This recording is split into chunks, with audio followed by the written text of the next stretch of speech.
Business Connections Live, the UK's leading online business channel.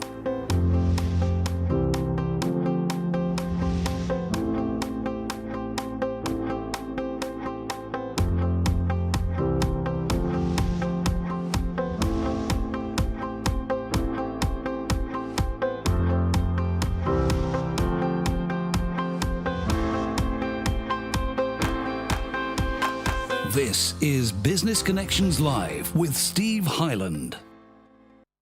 Hello there, welcome along. This is Business Connections Live, the program for entrepreneurs, SMEs and business owners. Now, on today's show, we're going to be finding out why pricing is the most important part of your business mix. And joining me in the studio is Mark Peacock. He is the pricing coach. It's going to be a cracking show today because I think it's one of the biggest problems that small businesses have when it comes to sorting out what their business is all about. Mark, it's lovely to have you with us on the program today.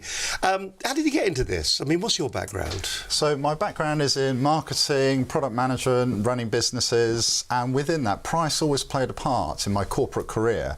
But when I left to set up on my own, I thought that nobody else was talking about price. So I decided to focus on pricing and see how I can help businesses improve their pricing, because they don't think about it enough. When you say they don't think about it, what do you think the big issue is? What are they stuck? Are they embarrassed about pricing correctly? Do they not feel that is the most appropriate way to? Are they not aggressively pricing? I mean, where are they going wrong? What's the big win here? If they watch no more of the programme, what would be the big win? Put your prices up. There you go. Thank you very much for watching, and we look forward to seeing you again next week. No, honestly, but that is there's a guy called Nigel Risner when he's out there, and he will ask people, "How much do you charge?" And then he will say, "Well, put your price up by 10%," because quite frankly, nobody will notice. Exactly. So most small businesses undercharge and undervalue what they do. And I think that reflects a lack of confidence that they have in their own services and their abilities, a belief that price is the only way you can compete and win business, and a lack of understanding of how many other ways there are to go about pricing your business so that you can deliver the best value for your customers, but also generate a higher return for yourself. Are we on a race to the bottom, do you think? We shouldn't be. But are we? I think a lot of businesses are, absolutely, because it's the same old myth. The only way to compete is to lower my prices. So when I suggest to people you need to improve your pricing, some people might take that to mean I've got to lower my prices, whereas I mean the exact opposite. Find ways that you can improve your pricing. I lift up your average selling prices by adding more value. Is it a case then of differentiating yourself from your competitors? You may be doing something that's very similar, the same thing, but by thinking about what you do, differentiation. Yes. Is that one way? Absolutely. Differentiation is key. Sorry, carry on. No. Okay.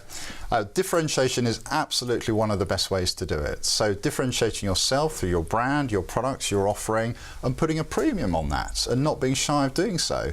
Understanding what your customers value in what you do, why you're good, better or different to the competition, and putting a premium on that. And relating that to the value of the outcome you provide to your customers, and making sure it's different to what your competitors offer. Do you think the linguistics that we use on a daily basis gets in the way? For instance, you look at some of the large marketing organisations, large marketing companies, and I mean, well, there's a story that I remember. There was somebody selling a powder that would beef you up. It was one of those kind of powders that the guys in the gym would be taking, and he had three variants of the same powder. One was the regular, one was the super, and one was the super boost. Same powder, same product, same physical packaging, but the labelling was different, and he was charging different prices. And the thing that was interesting was that a majority of the customers were going either for the mid-price variant or the more expensive variant of it, but it was the same product. Do you see that sometimes when you go out? Or is that a bit dishonest? I think that's slightly unusual, and is dishonest the right word? I'm not sure. It depends what other value people are attracted to. Marketing. By his brand and his marketing. But having said that, one of the most powerful strategies that I recommend, particularly to businesses that have one core rate or one core price, is find out or work out a way that you can have at least 3 different tiers of pricing. So I refer to it as premium, standard and entry. And most people are charging an entry or a standard price for a premium product or service. So you need to align the quality of what you do to the price. And as I'm sure you know, as consumers, we will typically choose the middle option if we're presented with 3 options. So having a 3-tier product offering with an appropriate price for each is a very powerful way of differentiating your prices and offering value to customers in a way that meets their needs. Now, what kind of research has been done on this, the psychology then of purchasing, and also the way that you do price? Because there is this feeling sometimes, if I pay you a bit more, I will get something that's a bit better. Absolutely. There's a fantastic book by Dan Ariely, who's a professor of behavioural... Who was that again? Dan Ariely, Ariely.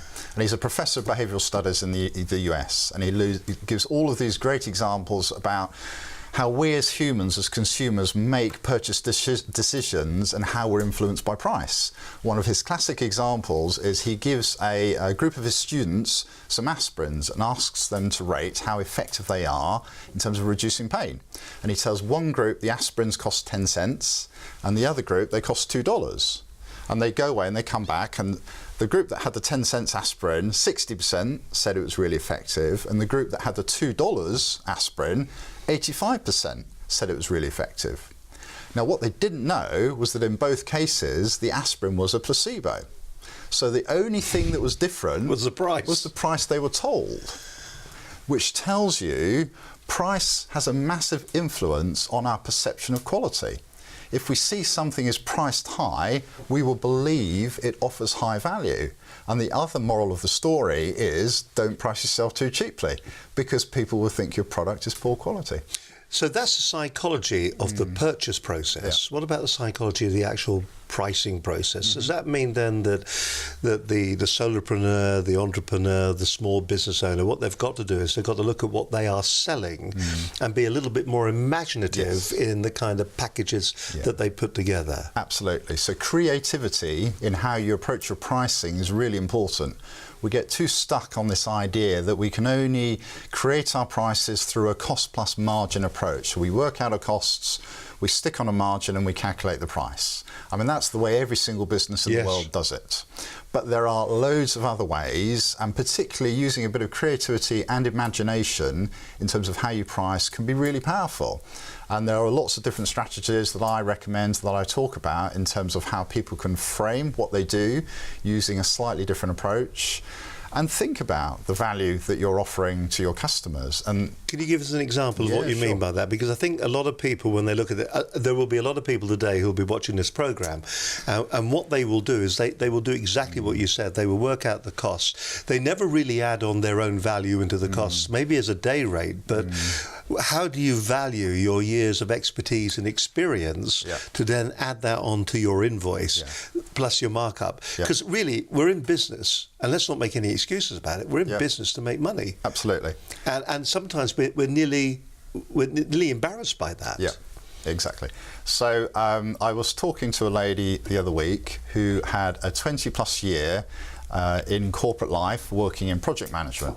And she'd set herself up as a one-person band. A business coach? Yes. No, a project manager. A project manager, okay. Yeah.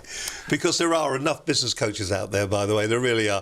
If you're thinking of going in as a business coach, honestly, I was at a meeting the other morning. There were 3 there. There are enough business coaches in this world. Indeed. So the question they're all looking, going, yeah, right. The question you asked me was, how do you allow for the value? So she'd priced herself because she was day one of a new business. Well, I said, hang on a second, you've got 20 years of, significant project management experience. You should be charging for that. So from day one, you should be deciding to price yourself up here, setting a premium price for what you do, acknowledging the value of all of your great experience and offering that to your clients, not at the bottom of the ladder because you're new.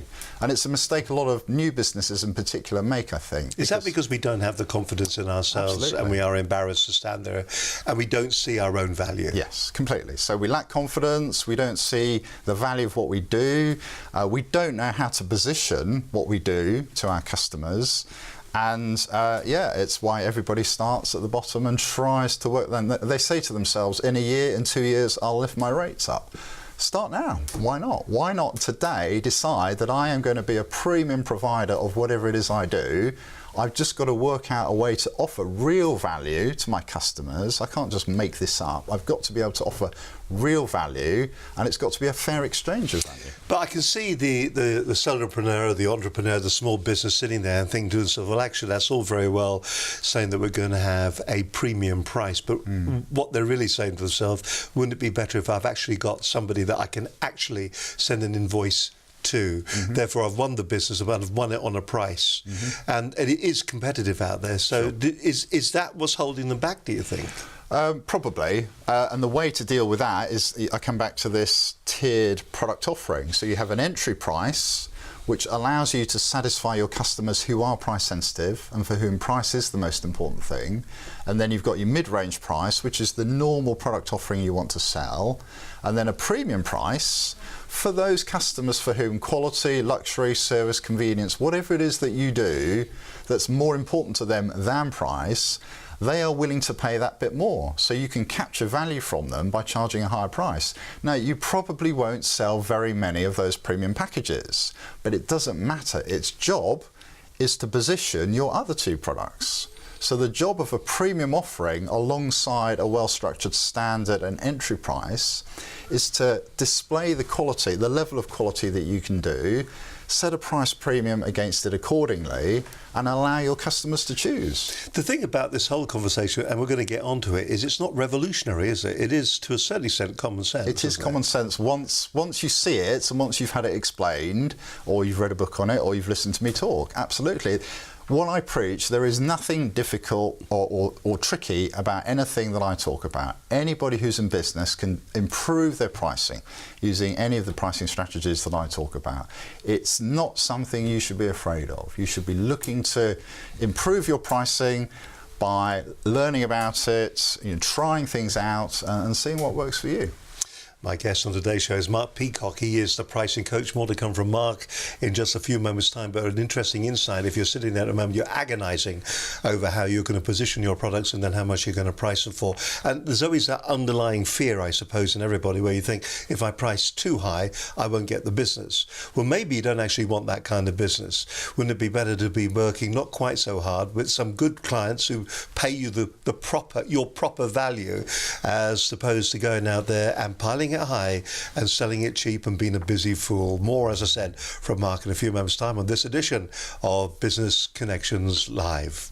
Well, it's great to be back after our summer break, and it's great to have your company as well. Thank you very much for joining us here at Business Connections Live. All sorts of exciting new things are going on. If you haven't visited the website recently, please do go to the website. Have a look around there. We've kind of slightly changed the front page to make it easier for you to get to the programs. The other thing as well is that we're doing a lot of training for presentation, for media training, crisis management. Now, if you're interested in that, go to the website. There is a book that you can download, or you can buy it on Amazon if you wish it for $4.99, but the book you can download absolutely for free if you go to our website at www.businessconnectionslive.com.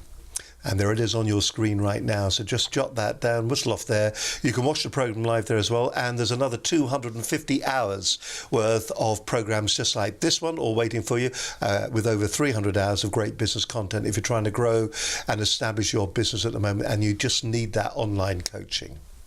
Let's go back a couple of weeks on our last live show that we did. We talked to Jim McLaughlin about making better business decisions. It was a cracking show that we had that evening. We were talking about how to deliver better outcomes for your business and how to deliver better outcomes for you as well. Good show. If you missed the program, then I suggest what you do is you go to the website, go to our catch-up page, and you'll be able to watch it there. But if you did miss the show, you just want a bit of a taster of it, here are the highlights from that show on the last edition of Business Connections Live.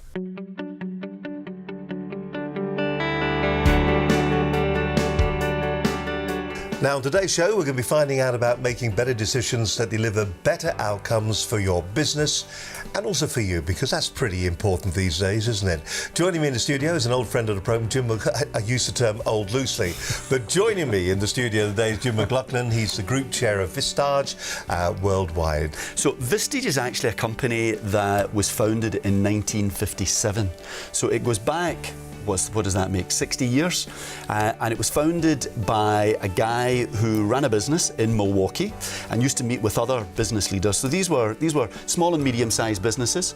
The typical business that Vistage works with is probably turning over somewhere between 3 and 40 million pounds a year. And he set up a group of local business leaders where they would meet once a month, and essentially it became an advisory group where each of them would support the others, and they could come and discuss their issues in complete confidence. And over the years that's grown, and now Vistage is an organisation which comprises 22,000 members worldwide. Wow. So they're business owners and business leaders. 2,000 of those are in the UK, and it's the largest organisation of its type in the world. There can be a networking element, so you're going to be working, anybody that's a member of a Vistage group will be working typically with a group that might range in anything from 8 to 16 or 17 members, and they'll regularly meet with members of other groups. But the fundamental point isn't really about networking. It's not an organisation that you would join typically to find new customers. It's an organisation that you would join to work with other people like you who have the same kind of business experience, the same kind of life experience, and are looking for the same things. So the topics can really be anything that you can imagine. You know, it can be around artificial intelligence, it could be anything around finance, it could be around legal issues, it could be around compliance issues. Lots of the discussions will be around team building. How do you build a world-class team?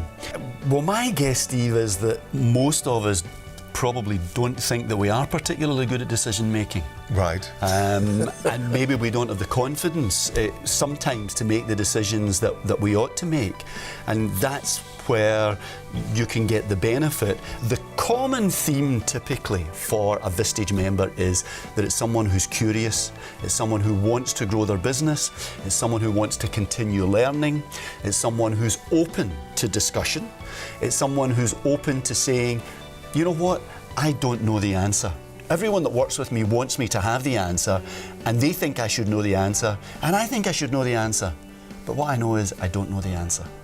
My name is Jim McLaughlin. I'm the Managing Director of Axial, a business development company, and I also chair a Vistage group in southwest London and the surrounding areas. Vistage offers a unique package of resources to accelerate business performance.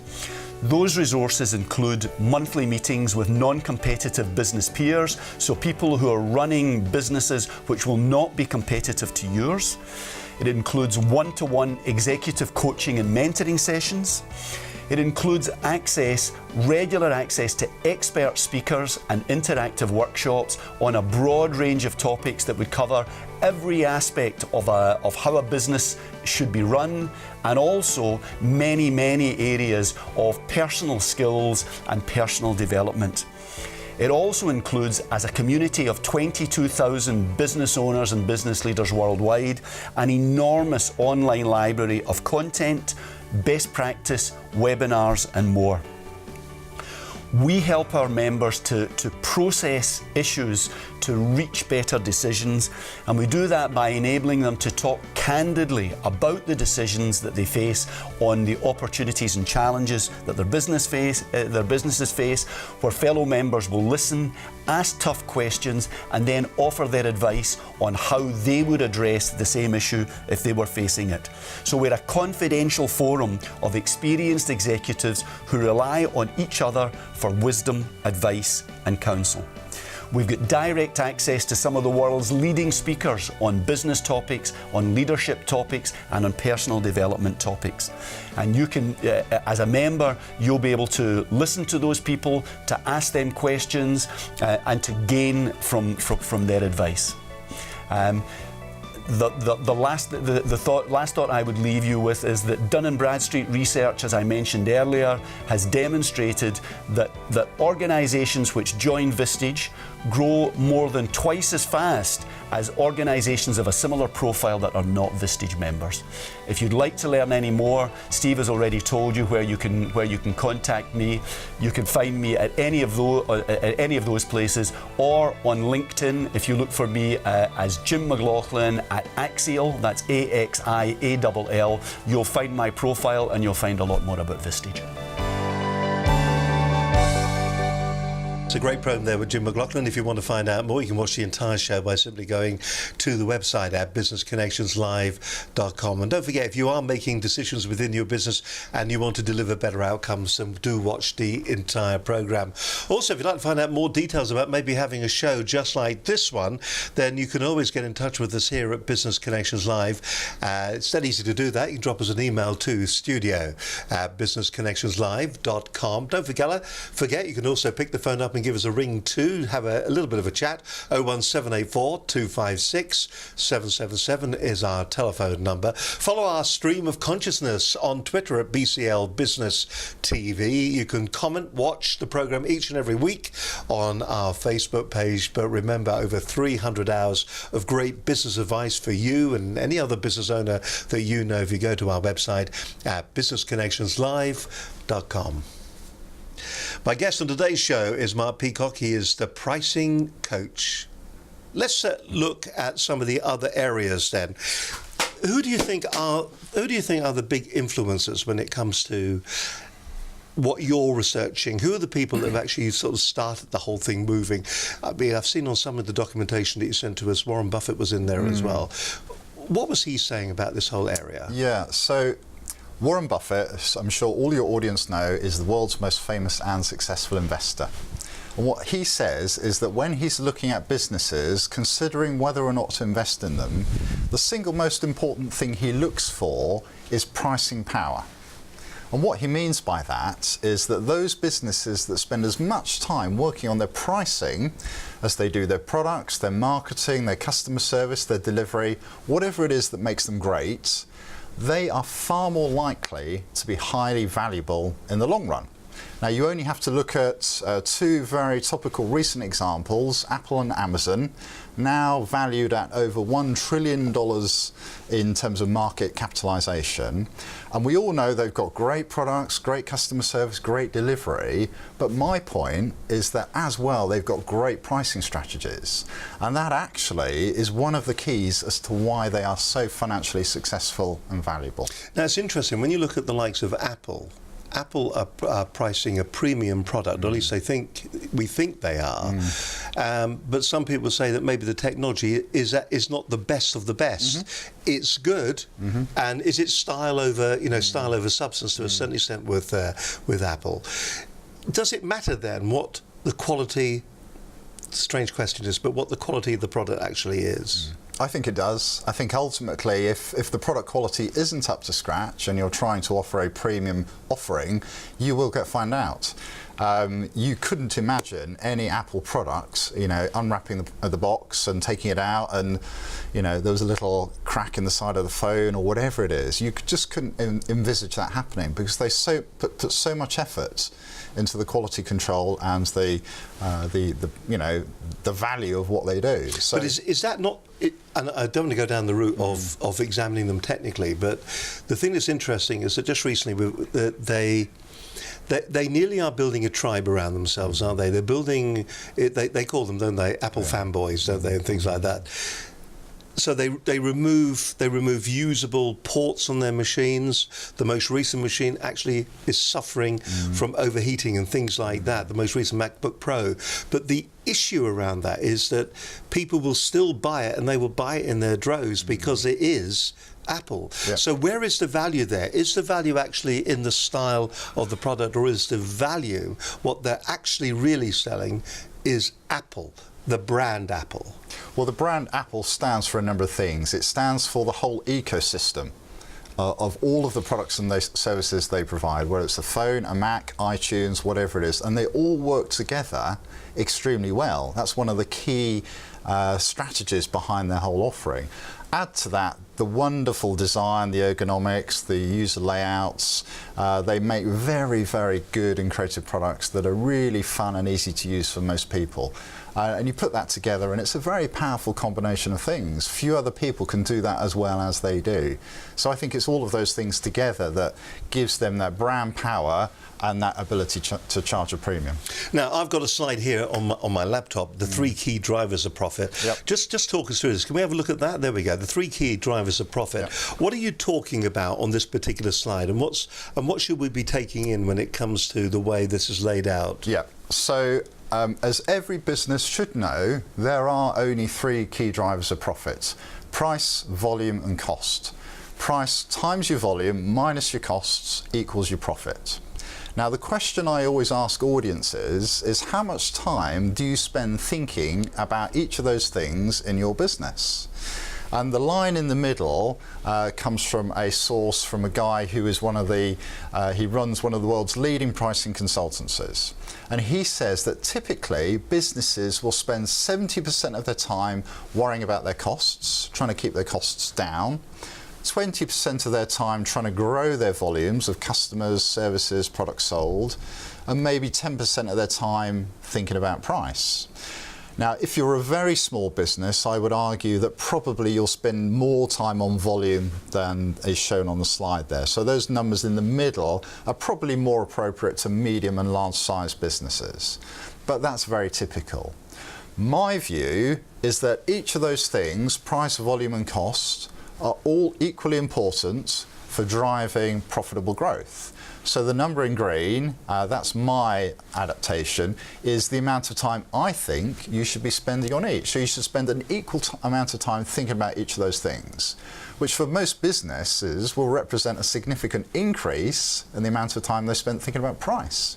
Because if they're at 10% or less, well, 33% is a threefold increase. And actually, you can get far more value for your business in a long-term sustainable way thinking about pricing than you can through anything else. Does this go back to the psychology of a startup business owner? Because what they tend to be doing, it tends to nearly be an extension of either an existing skill or maybe a hobby that they're turning into a payable business. Yeah. And because that's the bit that they get, Yes. that's the bit that they concentrate on. Exactly. And the other stuff, the actual business element of what they're trying to do actually becomes nearly secondary. Yes, exactly right. So they know inside out how to deliver the product or service that they offer. They know how to build it, to create it, to cost it. They've probably got some idea on how to sell it, maybe how to market it, or how to manage the costs for the thing it is that they do. Mm-hmm. And then they price it, probably using either cost plus margin pricing or competitor-based pricing, because that's what everybody else does. So they think that's the correct way to price. But absolutely, for me, it's just a lack of awareness and understanding about all of the other pricing strategies that there are out there that any business can use to improve their pricing. And if you put that effort in very early on, when you're starting up your business, or even still in the early years of a business, you can put yourself in a much better place in terms of earnings, but also delivering customer value.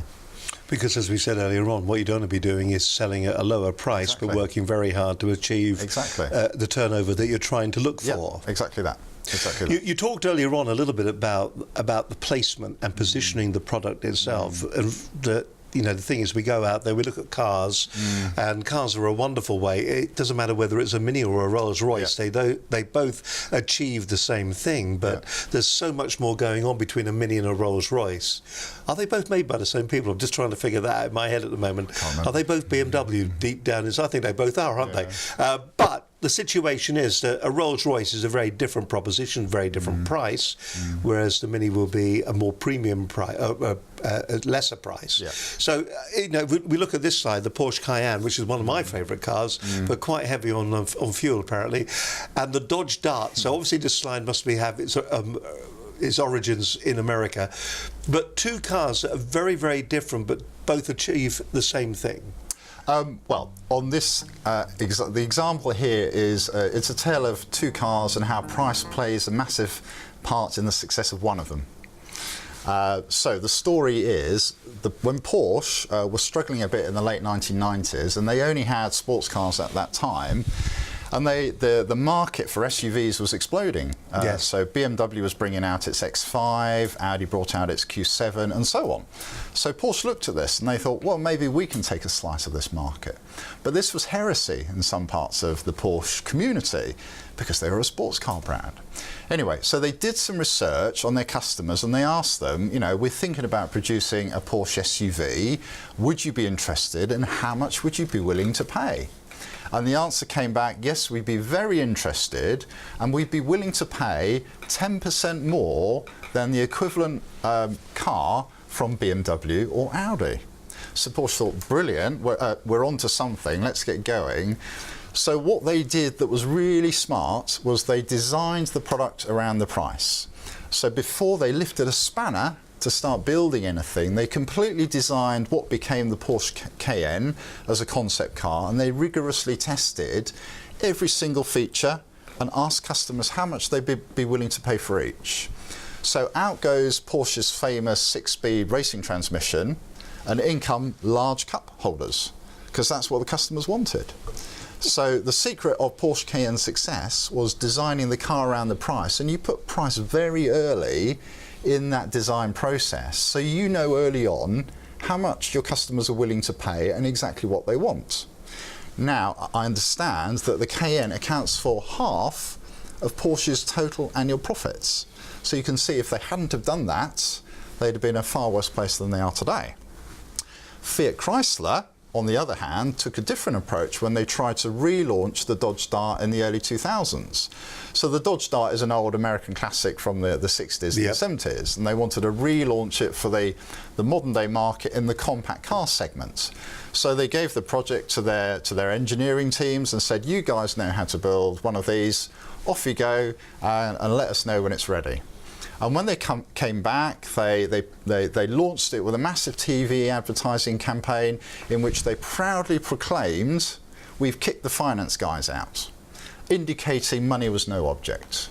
And they slapped a price of £16,000 on the bonnet, and off they went to market.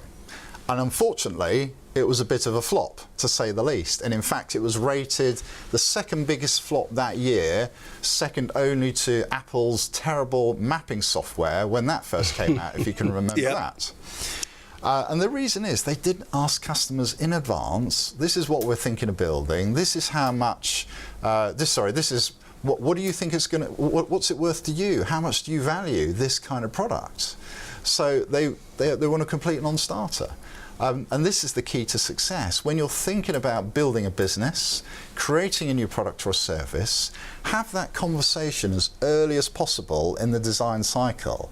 And most businesses are afraid to do this. Do you think most businesses go to market with something that isn't right for market, so that they think it's a good idea? They've built this mousetrap that just isn't right for the market, but because they believe in it, that's what they take. I think it's very common.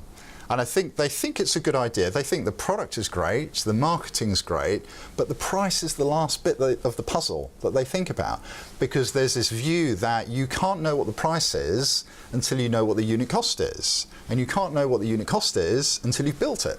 Yep. But that's wrong. You can do all of that conceptually, and you can work out roughly what you think it'll cost you and roughly how much you think you want to charge. It's perfectly possible. And if you're a one-man band or a large corporate, you can do this. It's not difficult. It just takes a bit of gumption to go out, and you can have a direct conversation with some prospective customers, and you can describe the benefits of the product that you're going to build and say, how much would you be willing to pay for that? Just ask the question. Just ask the question. There's some more to come on this edition of the programme from Mark. Mark Peacock, he is the pricing coach. We're going to be finding out a little bit more about how you should do it. Maybe the big problem that you've got within your business is actually being confident in being able to go out there and ask for the value. You've also got some 5 steps as well that you can also educate us with on this edition of the programme. Still to come on this edition of Business Connections Live. Well, it's great to have you with us today. I'd like to invite you to visit the website, as I said earlier on.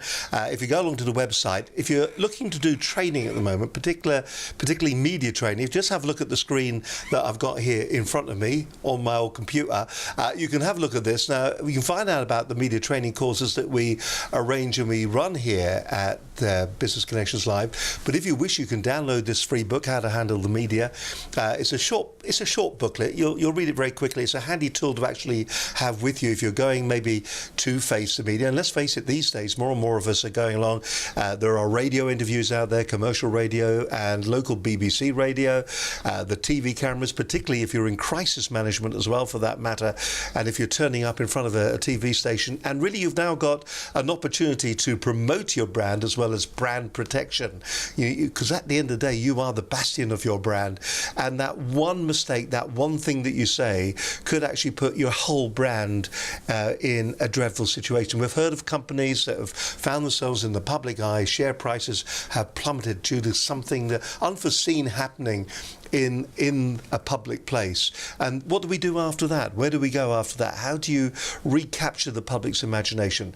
Media training is what it's all about. If you're in that position at the moment, or if you want more experience just sitting in front of the camera and finding out how to tell your story, because business is about storytelling, then get in touch with us here at Business Connections Live. I'll give you all the contact details. You can go to the website, businessconnectionslive.com. If you'd like to drop us an email, that's easy as well. Just go to studio@businessconnectionslive.com, or go on, don't be a sissy, pick the phone up and give us a call. Let's have a chat. Let's start a conversation, shall we, on 01784 256 777. You can always follow our stream of consciousness. We're going to be putting more and more tips out over the next couple of weeks on our Twitter feed at BCL Business TV. You can also, of course, find out what we're doing on our Facebook page. That's going to be changing in the next couple of weeks as well. There's going to be more information, more business tips on our Facebook. We're also going to be starting a group as well. We'd like to invite you to be part of that group, where you can share with your peers some of the information, some of the hints, some of the tips that you've got within your business and how you're making your business grow and help it to be more successful. Also an opportunity for a little bit of networking online as well, a real business resource, and that'll be on our Facebook page. But as I always say, please do go to the website. Over 300 hours of great business advice at businessconnectionslive.com. You're watching Business Connections Live. Great to have your company as always. My guest on today's show is the pricing coach. It is Mark Peacock who joins me in the studio today. Mark, it's great to have you with us today. So you mentioned that I mentioned there are 5 key procedures, key processes that you would recommend. And now, obviously, you've got to have something to sell when you go out there. But in essence, what are they, and what can we take on board for our own business to improve it? Yeah. So when I'm looking at businesses, what I'm trying to help them understand is how to think about pricing correctly. Now, pricing is an external function of your business. It has very little to do with cost. So I talk about my key principles of pricing. It's got nothing to do with cost. It's all about customer value. So the first thing I always encourage people to think about is, what's the value that you're providing to the customers? What's important to them? Why are they making the buying decisions in the way that they are? How are they thinking about purchasing your product? Is it an occasional purchase, or is it something that's critical to their business?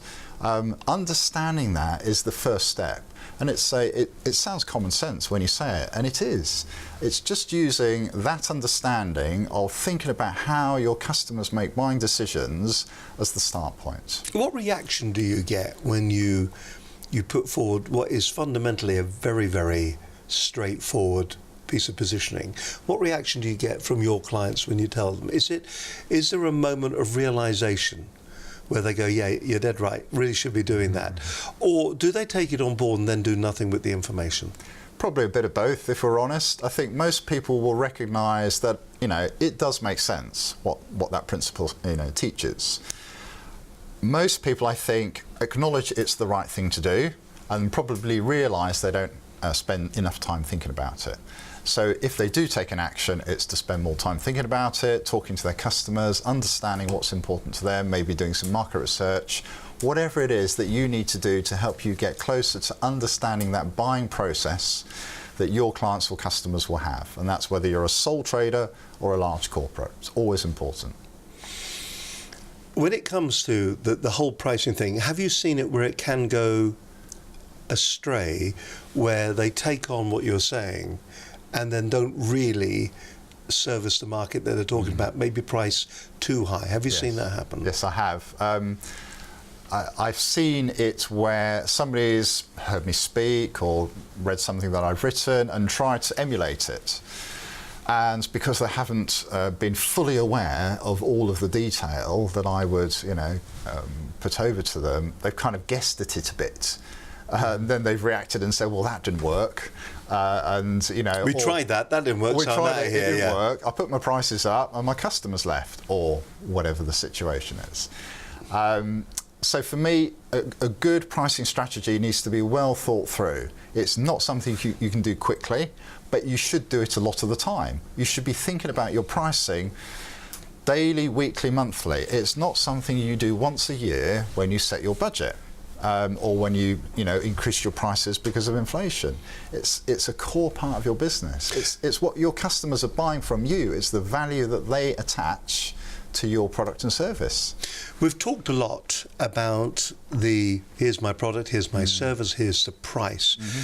If you go online, there are a number of different models when it comes to pricing. What about subscription pricing, where you can charge a smaller amount over a longer period and actually, ultimately, in some cases, end up earning a lot more? Is that something that you're seeing more and more businesses turning to? Definitely. And I think it's a great pricing strategy if it suits your business.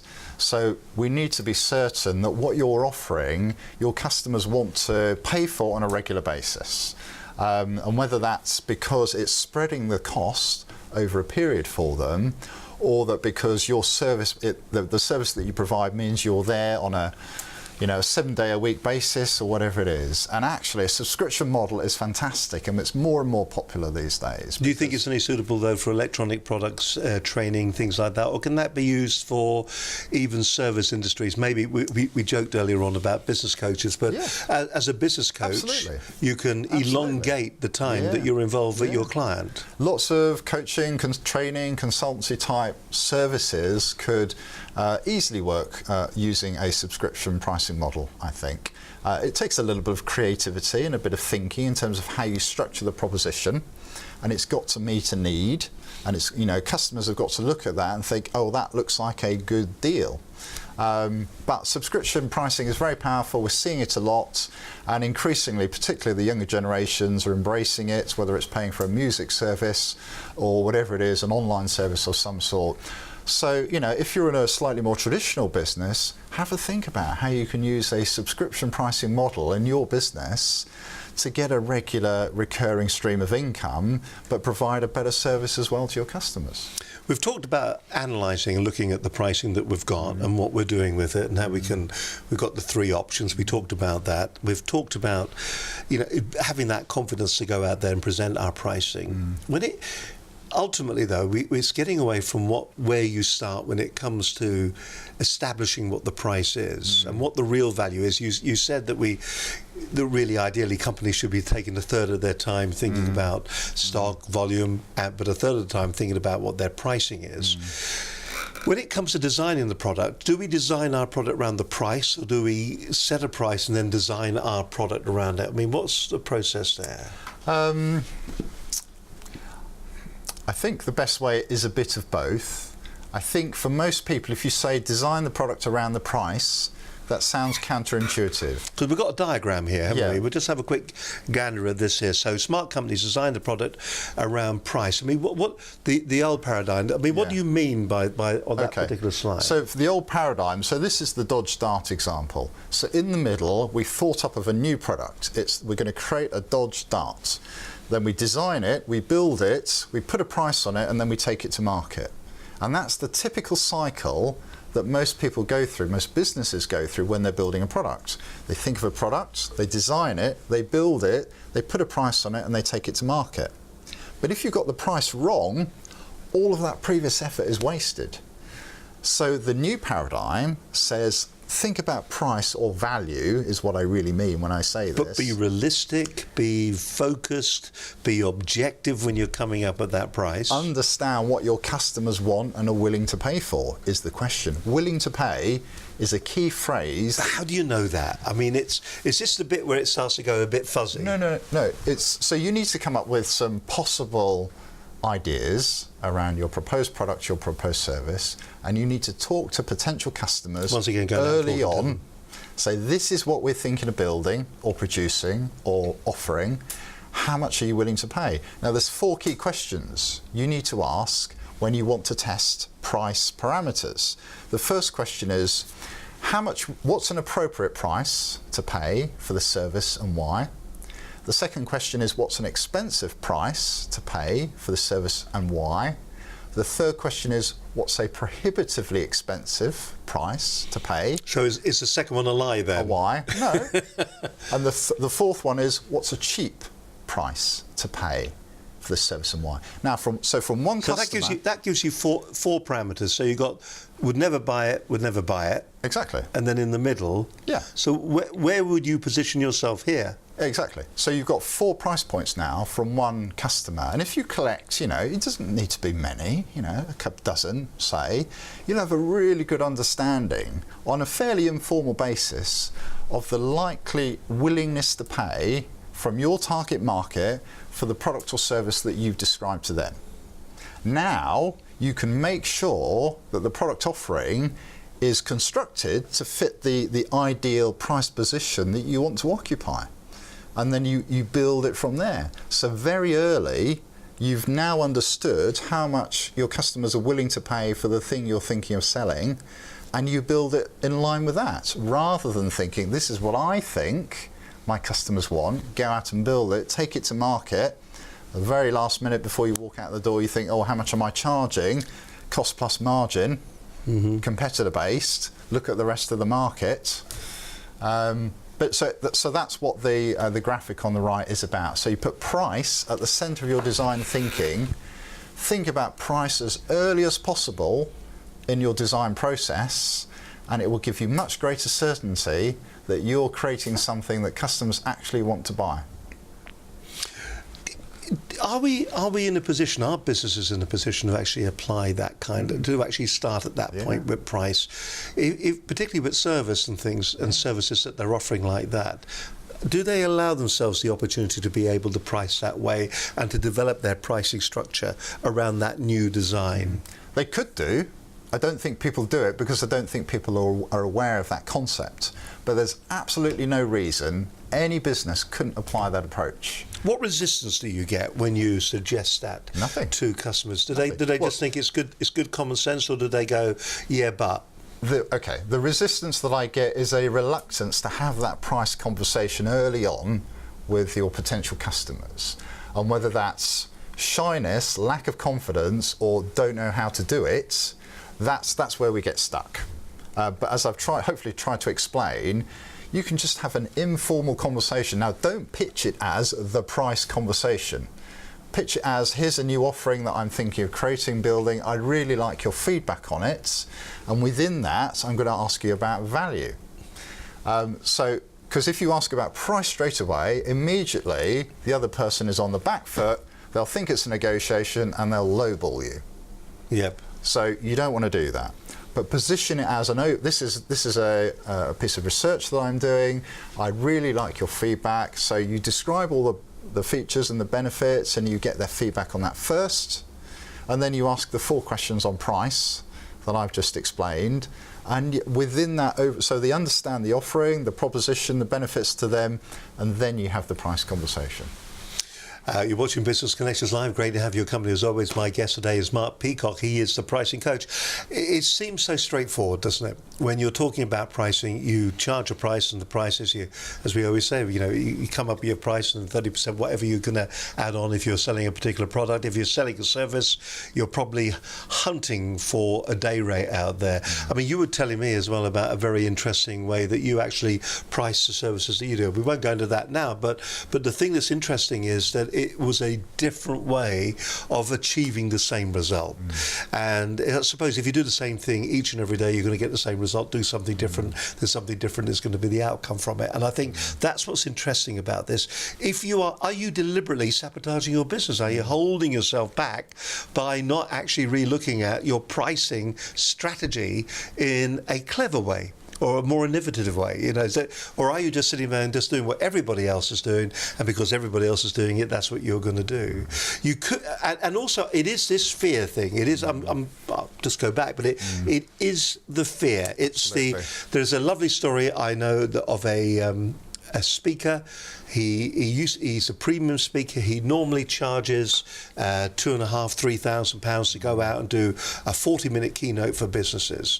And he was approached. It was a bit short that month. He just needed to get the income in. The phone call was made, and they said, "How much do you charge?" And he thought, "Well, I really want this. I really want this." And he went, "I'll do it for £1,500 or whatever." And they said, "That's fantastic," because our budget was 2.5. Exactly. So yes, so particularly for one-man band, small businesses, if you need customers desperately, it's a judgment call. But normally speaking, you should be positioning yourself as a premium player and be ready to say no and lose business when you position your price and you articulate it at the Small right business level. is the hardest thing in the whole world. Absolutely. Listen, more from Mark in just a few moments' time. Can I remind you, all the programmes here at Business Connections Live, they are available on iTunes. They're also on Roku as well, across North America, South America, across Europe. They're all there. They're all waiting for you. So if you've got a Roku dongle to stick in the side of your television and you watch downloadable programmes like that, downloadable TV, online TV, then we're also going to be available there as well. Of course, the way things are at the moment, the lovely thing about it is that even if you're watching us on YouTube or watching us on any of the social media platforms, you can actually sling that over to your TV using Chromecast or any of those particular editions. If you want to take the program with you, that can be a bit more difficult if you're going down the underground or anything like that, and you want to have something to listen to, maybe while you're on the train as you're heading towards the city or into work, or if you just want to listen to the audio of the program, then what you can do, you can download the show on iTunes. Now, thousands of you are doing that at the moment. So if you want to find out a little bit more, just simply go to our iTunes account or go to the iTunes page, find Business Connections Live. And the thing that we do ask you is at the end of that, please do leave a glowing 5-star review if you don't mind. Thank you very much. That will help us. And the way the algorithm works within iTunes, the more people who recommend us, the more people will then actually pick the program up when they've watched maybe a similar business program. There are other programs out there that are similar. They're not as good as this one. But it would be nice maybe to grow the audience as well of Business Connections Live. You're watching Business Connections Live. My guest on today's show is Mark Peacock. He is the pricing coach. It's been a bit of a journey on this. Now, I know you've got some bits of paper there as well, your 6 key principles of pricing. We've worked our way through the processes. We looked at subscription pricing formulas. We looked at the traditional pricing. Are there any other pricing strategies that you would recommend to businesses? Yeah. Well, I have 50 pricing strategies. How many? 50. 50? 50 that I talk about. Blimey. And most businesses have only heard of 2 or 3. Yeah. Most businesses have heard of cost plus margin, Yes. time-based billing, competitor-based pricing, and maybe premium pricing, subscription pricing, and a few others. So the point of me saying that is that there are an awful number of other pricing strategies out there that you could use. I mean, it makes sense, doesn't it? If you accept there are thousands of marketing strategies, why can't there be thousands of pricing strategies? In your corporate life, when you were in the real world, and not this fantasy world that we're occupying now, but when you in the corporate life, did you exploit any of those additional 50 pricing policies? And did it make a difference? I did, but I think I did it without realising it. I think price has always played a part in what I've done over the years, and we've toyed with different things, both premium pricing and cheap pricing. One of the biggest lessons I learnt about 5 or 6 years ago is when we bought a company and they had a premium price product, but we really did not understand why their customers were paying for it. So we added value to the product to justify the price. And then it was only after the event that we realised it was all about psychology. The customers were buying it because they wanted that prestige badge that came with the product. And that was a big learning point for me. So using psychology in pricing is as important as the numerical side of it. Is this very much a case of, once again going back to linguistics, is this very much a case of saying this is what the professionals use, it'll elevate your position within your peers? Is it those kind of things? It's you're sitting there and people are aspiring to actually being in that position they feel by buying the product or going on the course or whatever they're doing, that's where they're ultimately that's what they're going to achieve. They're nearly buying into an exclusive club. Yes, if that's how you want to position it. So the language that you use, absolutely right. How you position it, how you frame your offering is as important as the number. So I always say pricing is both an art and a science. The science is how do you come up with a number. The art is how do you communicate it persuasively and effectively, even if it's a premium price, so that your audience is convinced that this is something that they want to engage with. Well, I'd like some tips about how you communicate it. By the way, did you break your product? Did you tamper with it? Did you meddle with it? And did you break it? Or was it still a success? The one that your premium product that you took on board, you couldn't understand why it's working. To be honest with you, see you glazing over there. What's he talking about now? Honestly, it wasn't a huge success. I mean, it did okay, but it wasn't a roaring success. But that was because we didn't fully understand the customer side of the story. So we come back now to what I said at the start. So understanding the value that your customer places and why they are willing to pay what they do is the most important question. And that's where it all starts and ends for me. All right, well, let's kind of bring the conversation towards an end. So let's talk about the way we communicate our pricing structure to our customers so it doesn't become something that gets in the way of the sell, because we're always worried about that. And we've talked on the programme about marketing technique, we've talked about sales technique, feeling the customer's pain and all that, and ultimately we will all get to how much will it be, and it is the bit that I think everybody hates, isn't it? So how do you go about advising your clients to communicate pricing? Yeah. So I think the first key step for me is knowing that you have a well thought out pricing strategy. If you have that, that means you've thought about what your customers value, what your competitors are charging, what your product offering is, and why you're doing it, and why customers are willing to buy. So if you've done that pre-work, when you go and have that conversation with a prospective customer, you say, here's my offering, here's why it's going to benefit you, and here's the price, you've got that inbuilt confidence which tells you, I've thought all of this through. So that in itself can be tremendously powerful. And I've helped people where I haven't changed their price at all, and all we've done is make sure that they've got their selling arguments, their benefits, all fully rehearsed so that they know when they go and speak to somebody, they can clearly articulate the value of what they do. Having other options, so a tier product offering, is also really useful, because if you do that, you're taking away the burden on you to sell, and you're giving the decision to the customer to make a choice. So you say to them, well, here are my 3 product options, you choose.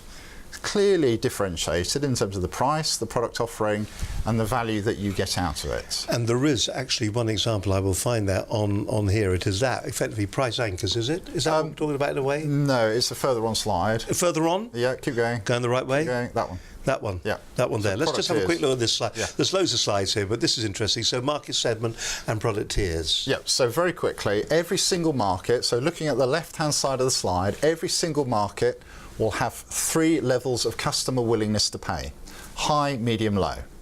So the people at the top end, the high segment, are willing to pay more for the kind of service that you provide because they value quality, service, luxury, convenience, speed, whatever it is that you do, more than price. And at the bottom end of the market, the low segments, you'll have customers who are price sensitive and for whom price is the most important factor. And then in the middle, you've got your core market, the people who want a bit of both, but can't decide either way. And the mistake most businesses make is that they have one proposition and they aim it at the high end of the market, but they price it at the low end of the market.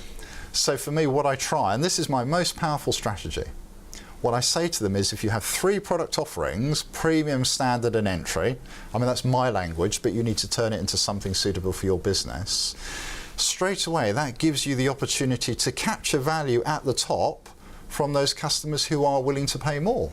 And at the bottom end, you can capture volume from those customers who haven't got so much money. but they're willing to buy a basic offering. And I suppose the other thing about that as well, also, if you've got somebody coming in and they start talking to you, there's an opportunity to upsell as well, isn't there? Exactly. And as we said earlier, most people will choose the middle one. So that's the main one that you want to sell, your standard offering. And the secret for the pricing here is that your premium product needs to be at least 50% more expensive than your standard product. And your standard product needs to be 30 to 40% more expensive than your entry product. So you want to say that again. So just remind us those figures are good, because I can see people jotting that down even as you're talking. Go for it again. So you want a bigger gap between your premium and standard product in terms of price. So the premium needs to be at least 50% more expensive than your standard product, and your standard product needs to be at least 30 to 40% more expensive than your entry product. So for example, £10 for an entry product, £13 or £14 for a standard product, £20 for a premium product. Really Those are the kind of ratios that you want, and you want a bigger ratio between the premium and the standard than your standard and entry. And the job of the premium product in most cases is not necessarily to be sold, which sounds counterintuitive. You might get the odd person who says, I really value that product and I'll take it. Brilliant. But most of the time, if you position a premium product in your offering, most of the time, people won't be willing to pay that much for it. What you're trying to do here is position the quality of what you do so they're more likely to choose the standard product. So if you go in and say to somebody, well, here's my premium offering, it offers everything that you could possibly want, plus the kitchen sink, and it's £2,000.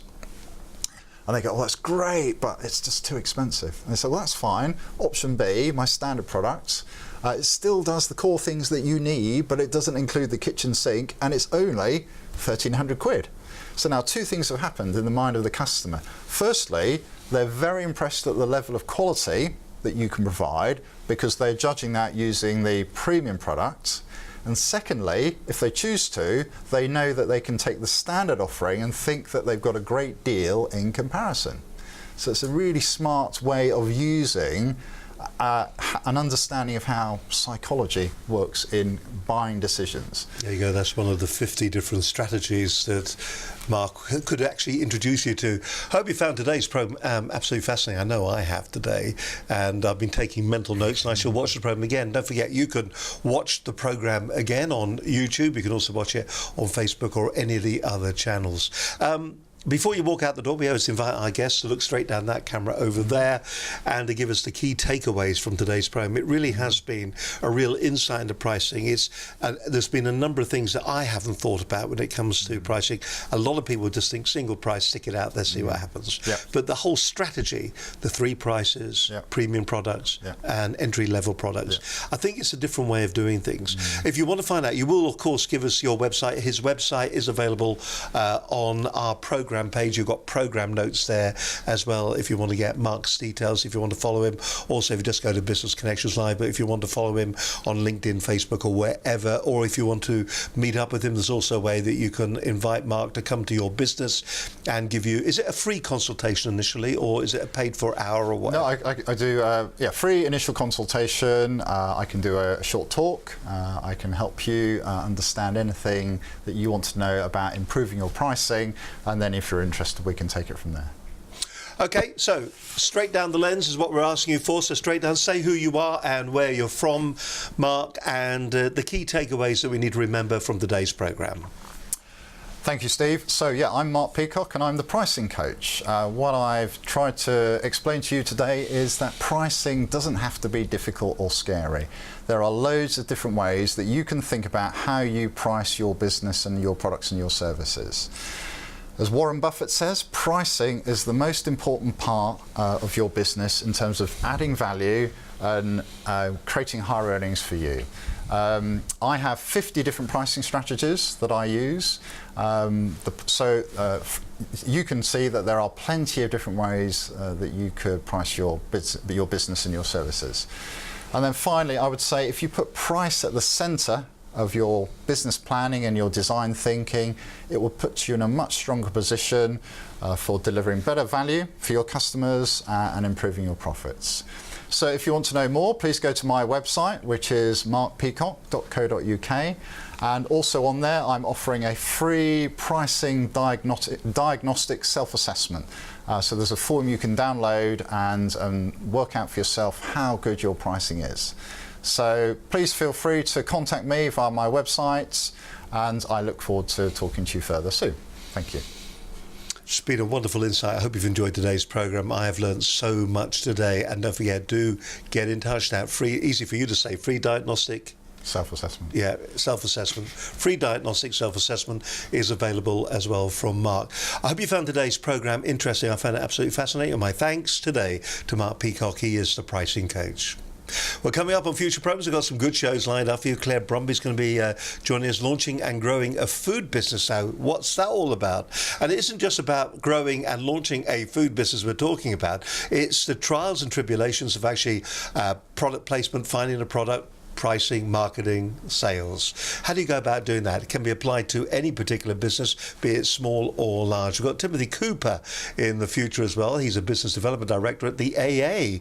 Deborah Hulme is going to be joining us from Minerva Engagement, and that'll be a fascinating show. Deborah's been on the program before. Do check out some of her other programs. She's been talking about neuroscience in the past. Also, she is a very experienced top-level blue-chip company HR director as well. So if you want to find out maybe the importance of HR within your organisation or your business, then do watch some of Deborah's programmes. Don't forget, we're here every Monday at 12 noon. Hope you've enjoyed today's programme. My name's Steve Hyland. Thank you very much for watching. From Mark and myself, bye for now. See you next week.